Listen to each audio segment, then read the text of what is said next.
Students हम लोग science में chapter 4 materials metals and non metals पढ़ रहे हैं। इसमें हम लोगों ने फिजिकल प्रॉपर्टीज़ पढ़ ली थी मेटल एंड नॉन मेटल की। अभी हम लोग केमिकल प्रॉपर्टीज़ पढ़ रहे हैं, उसमें हम लोगों ने रिएक्शन विद ऑक्सीजन पढ़ लिया है। आज हम पढ़ेंगे रिएक्शन विद वाटर।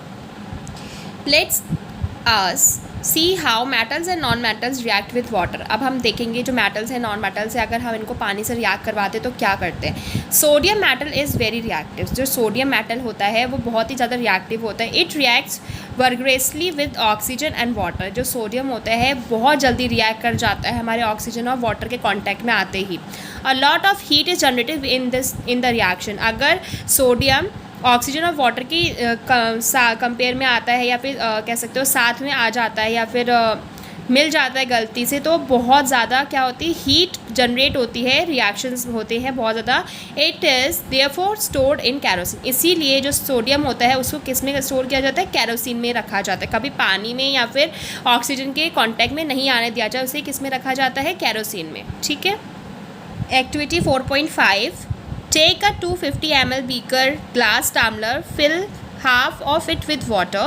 आपको 250 ml का एक बीकर या फिर ग्लास टम्बलर लेना है, उसको कम से कम आधा पानी भर देना है उसमें, यानी कि पानी भरना है आधा। 250 का लेना है तो आधा इसका करना है। Now carefully cut small piece of sodium metal. अब आपको बहुत ध्यान से जो सोडियम का मेटल है उसको कट करना है।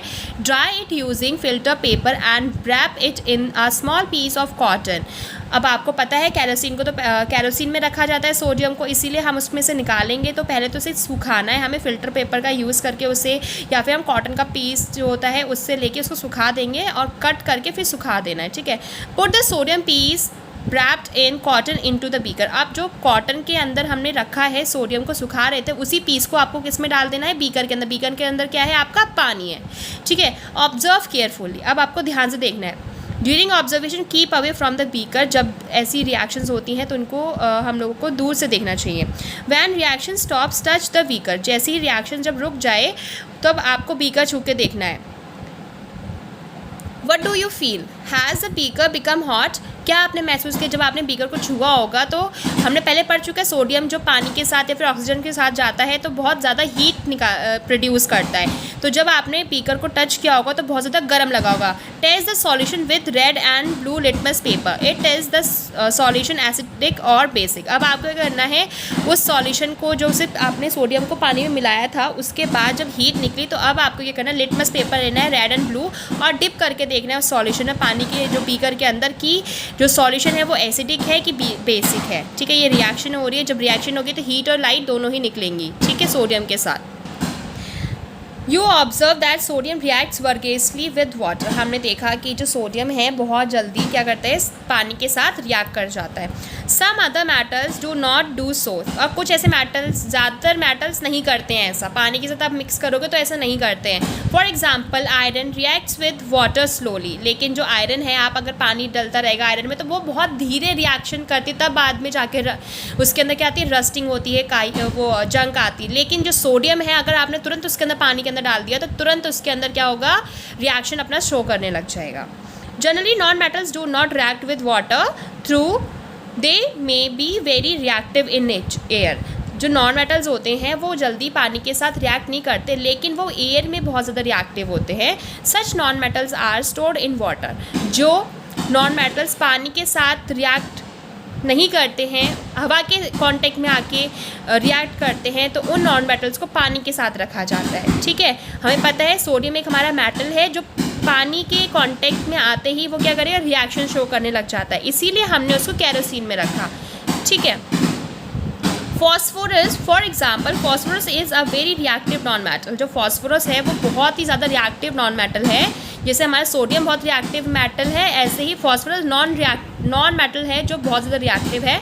It catches fire if expose to air. अगर आपने फॉस्फोरस को हवा में मतलब रख दिया, अगर हवा के कांटेक्ट में आ गया तो वो आग पकड़ लेता है। ठीक है। तो सोचो कितना डेंजरस है ये। To prevent the contact of phosphorus with atmospheric oxygen. ठीक है। तो it is stored in water.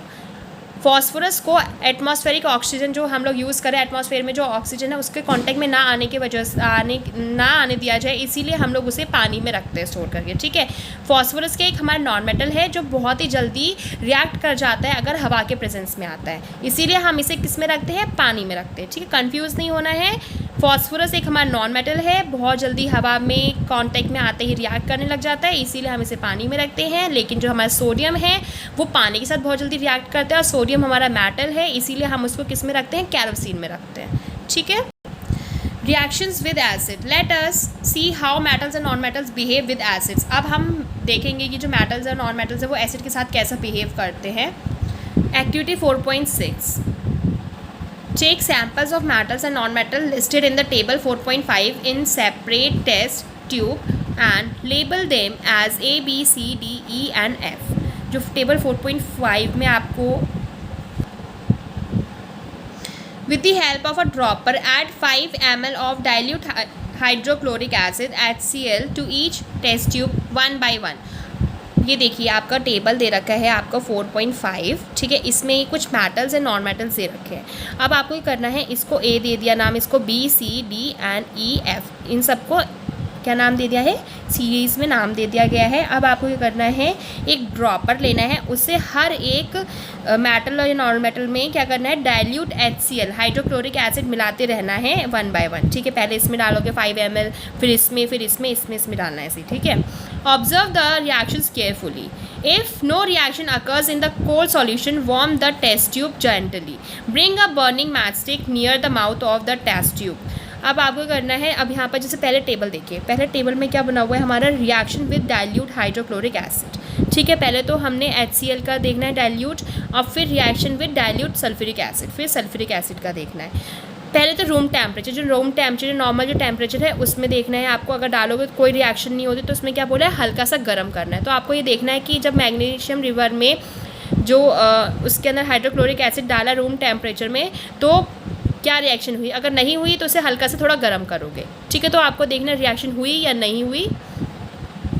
Repeat the same activity using dilute sulphuric acid instead of the dilute hydrochloric acid. Record your observation in table 4.5, ठीक है। Same पहले आपको इसके साथ करना है, हाइड्रोक्लोरिक एसिड के साथ डालना है, फिर बाद में दूसरा आप दोनों को अलग अलग उसमें करके करना है। नहीं तो अगर इसी के अंदर सल्फ्यूरिक एसिड और इसी के अंदर हाइड्रोक्लोरिक एसिड डाल दोगे एक ही टेस्ट ट्यूब के अंदर, तो रिएक्शन नहीं पता चलेंगे हमें, ठीक है।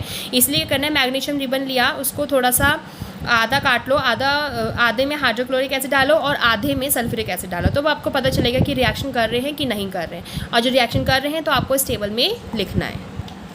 Is there a difference in the way metals and non metals react with acid. क्या कुछ आपने देखा जो metals and non metals react करते हैं एसिड के साथ, तो उन दोनों में अलग अंतर है या नहीं है। What could the pop sound in some cases be due to when a burning matchstick is brought near the mouth of the test tube? जब आपने देखा कि नॉर्मल टेम्परेचर में आपका टेस्ट ट्यूब में कोई रिएक्शन नहीं शो कर रहा, ठीक है, तो आपने उसके पास में माउथ के पास क्या लेके गए थे, मैचस्टिक जलती हुई, थोड़ा गर्म करने के लिए। तो जैसे ही आप उसके पास लेके गए होगे, चाहे कोई भी मेटल या नॉन मेटल होगा, तो उसके अगर मेटल है या फिर नॉन मेटल है तो आपने आवाज़ सुनी होगी। पहले तो आपको पता होना चाहिए कि आवाज़ आई होगी, ठीक है। तो क्यों आई? You must have found that non metal generally do not react with acid. आपने देखा होगा जो नॉन मेटल्स होते हैं वो एसिड के साथ क्या करते हैं, रिएक्ट नहीं करते हैं, ठीक है। नॉन मेटल्स क्या होते हैं, जैसे वुड हो गई, प्लास्टिक, रबर, ये नॉन मेटल्स हो गए। अगर हम इनको एसिड के अंदर डाले रहे तो वो वैसे के सालों के साल वैसे के वैसे ही बने रहेंगे, है ना। तो but metals react with acid and produce hydrogen gas that burns with a pop sound। लेकिन जो मेटल्स हैं, मेटल्स क्या करते हैं, रिएक्ट करते हैं एसिड के साथ, ठीक है। आयरन हो गया हमारा, एल्यूमिनियम, ये सब चीज़ें क्या है, हमारे मेटल्स हैं। अगर हम इन्हें एसिड के साथ रिएक्ट करवाएंगे, हाइड्रोक्लोरिक एसिड सल्फ्यूरिक एसिड डालेंगे, तो इनमें रिएक्शन शो होगी, इसमें हाइड्रोजन गैस है निकलेगी इसमें से, और एक पॉप साउंड, एक हल्की सी आवाज़ आएगी आपको इसमें, ठीक है। मेटल्स के साथ होता है ये।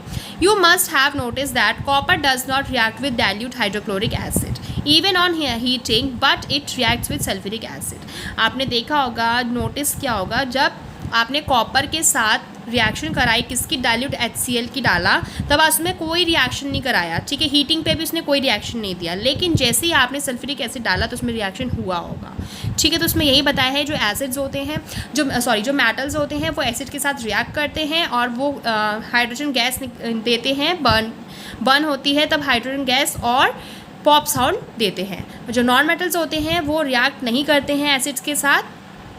तो आई होप आपको समझ में आ गया होगा। Tomorrow we will continue this chapter.